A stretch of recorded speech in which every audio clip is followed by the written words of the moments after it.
Hi there, this is Shruti. Welcome. In today's video, I want to share with you how I built a blog that makes over $100,000 a year and how I started a blog that actually became my full-time business as well as career. Now, even though today my blog is a six-figure business, that wasn't always the case from the beginning. I've had a failed blog, another blog that somewhat made money but wasn't really scalable to the point where I could replace my full-time salary with it, and my third blog is the one that has been the most successful to date, and I want to share my story of the things that you should and shouldn't do when you're starting a blog, specifically when you want that blog to be profitable in the future. Alright, so the first key element of building a profitable blog is the platform that you blog on. Now, when I first started out, I naively, like many other new bloggers out there, went on WordPress.com, bought a domain which was called something like xyz.wordpress.com, and then paid a ridiculous sum of money every single month as a subscription in order to be able to write content and create images and all of that. At that point, what I thought blogging was more of an online diary, and I didn't really know that there was a business behind all of it or there were ways to actually potentially monetize it. So I did that for about a year and a half, and when I started to realize that my audience was growing and I wanted to also customize my blog and maybe start working with brands and all of that, I wasn't really able to do so because I was on a non-self-hosted platform, which was WordPress.com. Other examples of this include Wix, Squarespace, or even Blogspot. Now, this isn't to say that you can't make any money when you're on one of these platforms. It's just that the ways that you're able to monetize your blog will be much wider, and you'll have a lot more options of being able to make money with your blog if you start out with what is known as a self-hosted platform. Now, when we talk about a self-hosted platform, that means that not only do you own the domain, you also own the host where this domain is parked on the internet for as long as you're paying your renewal fees. Now, this domain and your host can cost about $100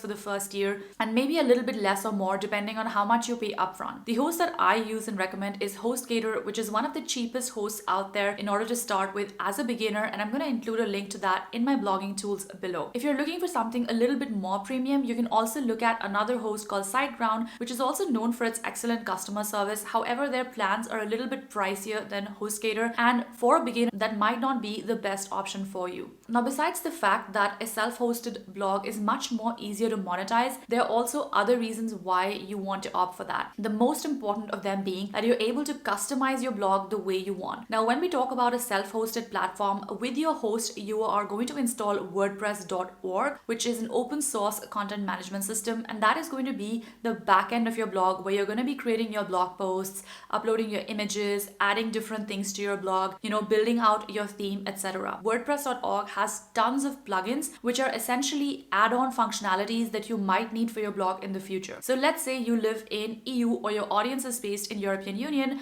and you need to show them a specific cookie banner, which is actually mandatory for everyone whose audience is based in the European Union. So when it comes to just adding that cookie banner, if you don't have any prior coding knowledge, you may not be able to do that without having the additional functionality that WordPress offers, because it combines with many different plugins to have the most customizable website possible. Not to mention, when you install a theme, which is going to be the front end of what your blog looks like, lots and lots of themes are already working with WordPress, so you don't have to limit yourself to a certain section of themes or buy from a certain provider in order to be able to customize your blog. And not only this, when you're looking to work with brands as well as looking to apply to affiliate programs, they almost always want you to have your own domain, which is self-hosted and is not a shared domain like xyz.wordpress.com or xyz.wix.com. So it's really important for you to get your own website, which is going to be your domain name and essentially the brand name that you want your blog to be recognized as. Okay, moving on, the second most crucial factor for setting up a successful blog, that is going to be your niche. Now, your niche, simply put, is either going to be the audience that you're targeting with your blog or is going to be the particular industry or sector that you target with your blog. So for example, you could start a blog which targets millennial moms, and then that is going to be your niche. Or you could start a blog which targets the crypto market in the finance sector, and that is going to be your niche. What's really critical here is that you pick a niche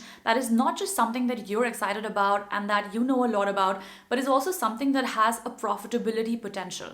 Now, this is something that I learned the hard way with my first blog, which was in the expat niche, where I realized that the only real way to monetize my blog was through offering services such as consulting or coaching, and that was something that I just didn't have the bandwidth for, not only because I was studying and working, but I also didn't want to have a business where I was tied with my time. time. So when it comes to making money with the blog, which I'm going to discuss towards the end of this video, there's so many different ways of going about it, and one of the most popular ways is to start out with by offering one-on-one services. However, there are certain niches where you don't really have so much of a potential to monetize your blog with any other ways besides one-on-one services, and this will really come down to your personal preference. If you enjoy consulting and coaching and you want to be working with people on a one-on-one capacity, that is great. You can pick a niche where that is potentially going to be an option for you. However, for me, that wasn't really the case because I wanted to build a blogging business so that I would finally be able to stop exchanging my time for money and really have that freedom-based business, which I know has become such a cliche, but really is something that is totally doable in today's day and age. And today, when I talk about my business, I do have a focus which is more on products and on passive income than it is on offering one-on-one services. The reason being that I really value my time and I want to spend my time behind the scenes on developing things for my business instead of offering it in the form of one-on-one services. And this is something you have to think about before you start a blog in a particular sector or industry.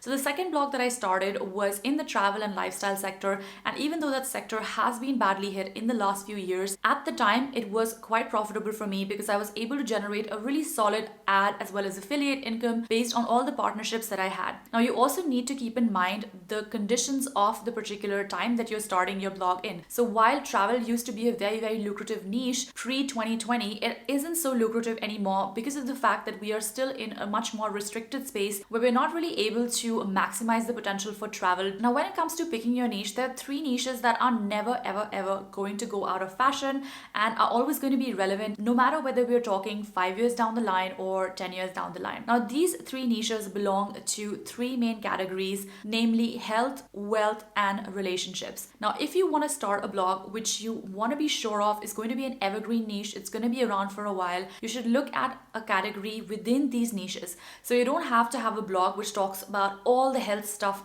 under the sun, but it can be something specifically offered within health. So maybe you want to talk about alternative medicine, or maybe you want to talk about healing through energy, or maybe you want to talk about health and fitness with a vegan lifestyle. Now there's so many different twists and turns that you can take with a niche. However, it's really important to understand that if a niche is something that no one else is making money in, or that has historically never been profitable, chances are it's not going to be profitable as your first blog either. When you see bloggers around who have really quirky niches and are doing super well, they usually are not on their first blog and they've probably had a couple of blogs before, so they know how to exploit a particular opportunity or to see potential in a niche where you might not see it. But as a first timer, I would highly recommend to pick a niche which falls into one of these three categories. Besides these three niches, I also recommend looking into your hobbies or the skill sets that you have. All you really need is to be a couple of steps ahead of your audience and have an interest in that particular hobby. You might want to also share that with your blog. So maybe your hobby is to raise goats in your backyard, and trust me, there are actually people out there who are having successful blogging businesses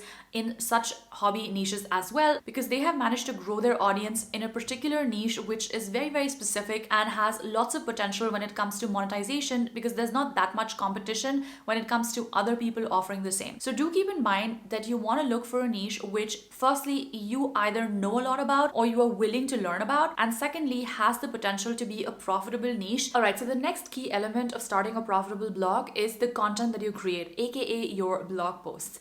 Now there are two things which are really important when it comes to creating content in a strategic manner. Number one is the type of content that you're going to create, and I dive a lot deeper into this in my free training, which you can sign up for by clicking on the link below this video, where I talk you through exactly what it means to create content which can be discovered on search. Now when I talk about search, what I mean is that you want to be creating content that actually has a demand and that people are actively searching for, whether that is on Google or on YouTube or anywhere else. Now, assuming that you are just going to have a blog and you're not going to have any other ways of creating content, you want to be making sure that the content that you create actually has a demand on different search engines based on which way you want to get people over to your blog. Now, lots of bloggers start out and they start creating content about whatever they feel like. And honestly, I was doing the same thing, but it wasn't getting my blog anywhere and it was absolutely getting my blog no traction. So you want to be making sure that the content that you're creating has people that are actively searching for, so that in future when you actually publish your blog post, there are people who are going to come to your blog and check it out. Now, another thing to keep in mind when it comes to creating content is the frequency of the content that you create. Now, it might be tempting to publish a blog post whenever you feel like or whenever you have the free time, but believe it or not, it's a lot better for your blog in the long run, specifically if you want to have a standing on Google, to create and produce content on a regular basis. Now, you can start with creating a blog post once a week for the next 52 weeks, which would be a year. Or if you want to grow faster, what I would recommend is to create 2 to 3 blog posts per week. Now, I know that at the beginning, this can seem really challenging because you probably are not in the habit of creating blog posts which are really long and have images and are well researched and all of that. But once you get started on having a specific routine, you will be able to do this much easier in the long run. One of my favorite pro tips here is to always have an ongoing content calendar or a content bank where you can store all the ideas that you have, so that you can pick up an idea that you like and get started on writing about that particular idea in the first place. Another thing which is very, very important when it comes to creating content that is actually going to be seen by the world is that you want to be focusing on maximum of 2 to 3 categories. Now, I know it can be tempting to be a lifestyle blogger and blog about everything under the sun, but the problem with that is that unless you have a very strong audience elsewhere which you can leverage for bringing over to your blog, you are going to struggle to find your footing in the world of Google or any other search engine for that matter. Reason being that Google will take you a lot more seriously if you have content which is narrow and deep and is in a particular category. So you can pick, let's say, 2 categories such as health and wellness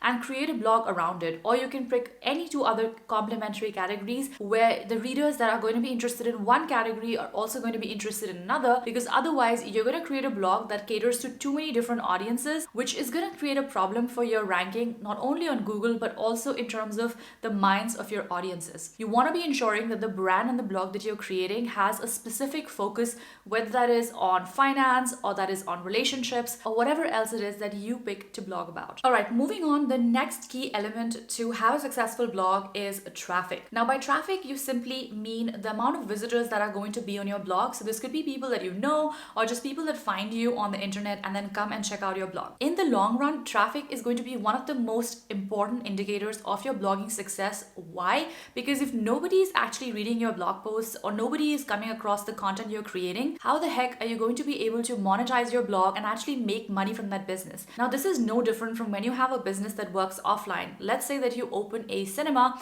If no one's actually showing up to the cinema theater and most of the time all the rows are empty, I can assure you that the cinema is not going to make a lot of money. The same goes for your blog as well. When you start a blog, your aim should be that you are able to drive traffic or visitors over to your blog from specific sectors. Now, when it comes to sectors, there are 2 main ways of driving traffic to your blog, which are organic. Number 1 is going to be search engines. Now, when I talk about search engines, I'm talking about Google, I'm talking about Pinterest, and I'm also talking about YouTube, which is also a search engine. And the second way to drive traffic to your blog is going to be through social media platforms. So Instagram, TikTok, Facebook, Twitter, etc. Now, it can be really, really tempting to want to be everywhere and to try to create content for all of these platforms and try to leverage everything. However, what I've noticed specifically when it comes to successful bloggers is that they have a really narrow tunnel vision kind of process when it comes to driving traffic. So in the first 1 to 2 years, I highly recommend that you just focus on Google and Pinterest as your primary traffic sources. The first and most important traffic source is going to be Pinterest if you are a blogger specifically targeting an English-speaking audience, because it is a lot easier to drive traffic from Pinterest as it is from Google. Now, when it comes to how much traffic you can drive, that really depends on the type of content you have, the strategy you have, and if you're interested in learning more about Pinterest marketing and Pinterest traffic, then you can check out my program PINFLUENCER Academy, which is linked in the video below. But what's also important is whether or not you're catering your content to a specific search engine. So when you're creating content for Pinterest, for example, you are going to be creating content in a specific way with a specific length and a specific type with specific call to actions. And this is going to be different for Google. Now, if you're someone who also has, let's say, a YouTube channel and you integrate your blog and YouTube channel together, then the type of content or blog post you're going to be creating is probably going to be a little bit different as well. So you have to keep keep in mind that when it comes to driving traffic, specifically from sources like Google and Pinterest, you want to be adapting your content in a format that is speaking the language of that search engine and making sure that you're tapping into those views as well. Now, you don't have to worry too much about alienating one search engine or the other. Usually when you're creating content for Google or Pinterest, they both have a pretty complementary approach when it comes to search engine rankings. In the past, I've also had pins that went viral on Pinterest, and after 1 month, I saw that they started to rank on page 1 of Google because they started to go viral on Pinterest first. So if you have content that is having a lot of engagements and a lot of likes and shares on Pinterest, that can lead you to a higher ranking on Google as well and place your content above the rest of the people, even as a new blogger. Now, I have a free Pinterest training that dives a lot deeper into how to drive traffic from Pinterest and what is working right now, and you can check that out in the description below. Okay, so when it comes to driving traffic from social media, you have to understand that this is going to be a complementary add-on strategy and is most likely not going to be the only way that you drive traffic to your website. When you think about social media, think of it as a way to build your community and to nurture your audiences. And social media can be a great way to get people over to your website once you have already established some authority. So if you have a reader base going, then you can connect with those readers further on different social media channels. So let's say you have a blog that you started in the wellness space and now you already have some sort of audience that is coming in to check out your blog from Google or from Pinterest, and then you can open a channel in order to connect deeper with those audience and to talk to them and share your views and all of that over other social media platforms. However, right at the beginning, at least for the first 6 months, I don't recommend that you dive too much into your social media strategy because it's not going to reap a lot of benefits, specifically if you have a really small audience in social media. Now, if you have a large audience in social media, by all means, you should be leveraging that audience and using that attention to drive more traffic to your website. However, if that's not the case, then the first 6 months is when you should be building the foundation of your blog, creating content and learning how to generate page views from places like Google and Pinterest so that you can have the right long-term foundation in place to have a successful blog. Okay, so the next key element of a successful blog is your subscribers. Now, a lot of people when they start out focus on followers and they don't really focus on subscribers. Now, there's a huge difference here. When someone is following you on social media, they might have seen 1 or 2 of your posts and have thought, this is a cool person, and they will go and follow you. That does not necessarily mean that they want to build a long-term relationship with you or that they want to actually be able to purchase products and services from you. However, when you are able to transform these followers or readers of your blog into your email list subscribers, that is when you will have a second way of connecting with your audience. So instead of having to go on Instagram Live each time to talk about an affiliate partnership or a brand deal, you will be able to send a direct email and send people across to product services or even different things where you want them to be checking it out. Now, at the beginning, it can be daunting to set up an email list and think, oh my God, what am I even going to say to my audience? But think of it as another way to generate traffic in the beginning. In the long run, you can think of different ways that you can make money from your email list. But the reason why I highly recommend starting out with an email list in mind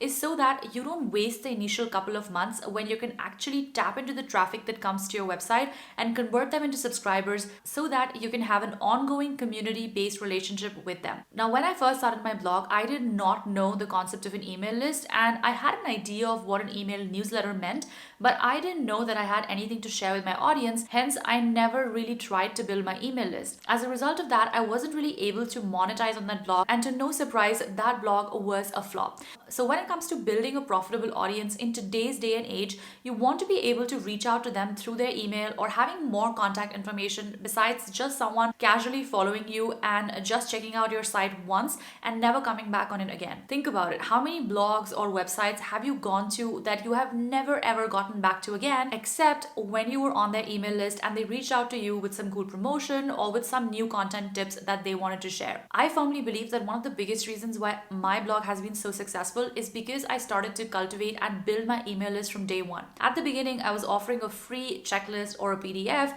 which was just a 2 or a 3 page PDF that I designed on Canva and that you can do for free as well, offering value to my readers. When it comes to offering value, you might be thinking, what the heck can I offer that actually has value? Think about one of your popular blog posts and then just offer your readers a second step or maybe a mini guide or maybe a checklist or even a shortcut to do something in your particular category or industry. Not only will it make your subscribers understand and see you as an expert, it will also give them a reason to believe in you and trust in you were you in future to sell them a product or a service that was related to this particular topic. When it comes to my own business, my email list grew directly in proportion with how many people were coming to my blog. So when I had, let's say, 500 people coming to my blog, I obviously wasn't growing my email list that fast. However, having my email list already set up was something that turned out to be a huge advantage, because as my traffic and my page views grew, so did my email list subscribers, and I could stay in touch with them week on week by providing them new content, new tips, and also sharing my own products as and when I ended up developing them. I firmly believe that in order to be a profitable blogger in the long run,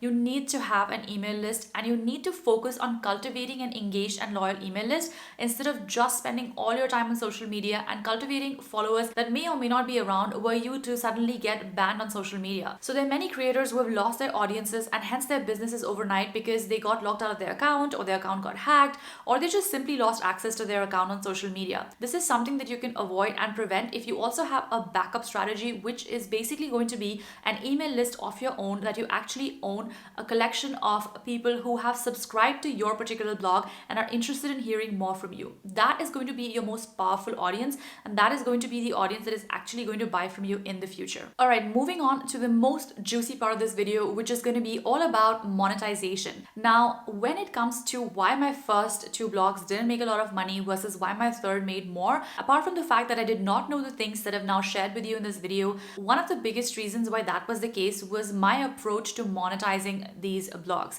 Now, when it came to the first two blogs, I just followed what everyone else was doing around me and telling me on the internet. And maybe you've heard this as well, that if you just slap on some ads and you sign up for some affiliates, you're gonna make a crap ton of money.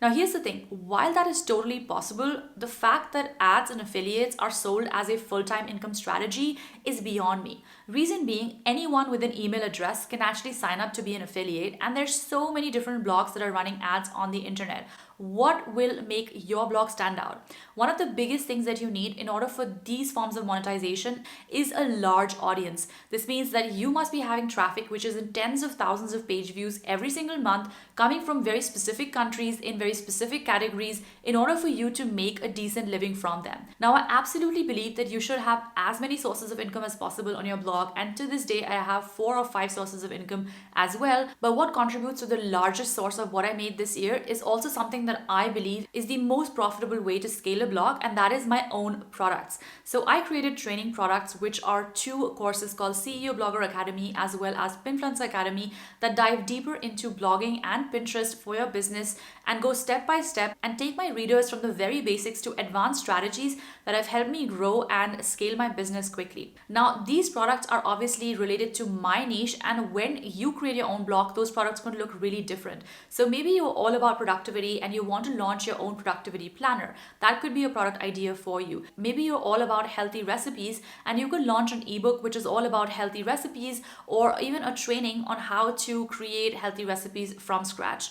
The sky is the limit when it comes to creating and selling your own products. Now, when it comes to your own products, first of all, you have 100% of the profit that you're able to keep after deducting your costs, as well as you don't have to share your commission with anyone else. When it comes to affiliates and advertising, you usually have to share 20, 30, sometimes up to 70% of the commission with them. When it comes to, for example, Amazon, they barely give you any commissions anymore. So unless you're having 500,000 page views a month, it's going to be really hard for you to survive on that kind of money, because you are not only going to need a large amount to actually monetize your business, but also you're going to have to create that traffic over and over again in order to have that sustainable income where you can actually have a career off of it. One of the biggest reasons why Digital Empires, which is my third blogging business, was the most profitable ever is because I started to offer a product in month 1 or month 2, and since then I've never stopped. So even though I didn't have a lot of sales at the beginning because my audience was small and I was still nurturing and developing my community, that has grown enormously. And in order to be able to make the same amount of money just with ads or affiliates, I would probably need to have 1 million page views every single month in order to be able to justify that kind of income.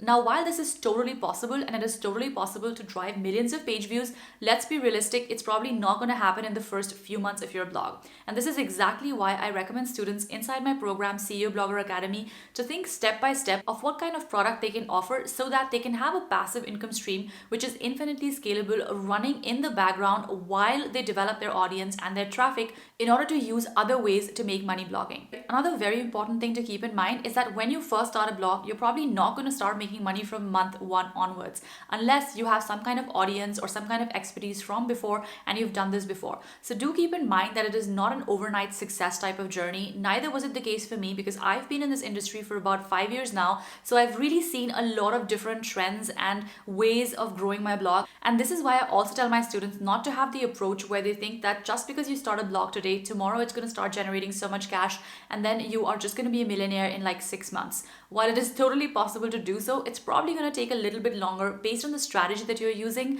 and how you're going about it. So if you want to learn more about how to build a successful blog, even if you have 0 followers, you have no marketing and no tech experience, you want to check out my free masterclass, which I'm going to link in the description box below. That brings us to the end of this video. Let me know in the comments what you would like me to create a video on next. Thank you so much for watching this video, and I'll see you in the next one.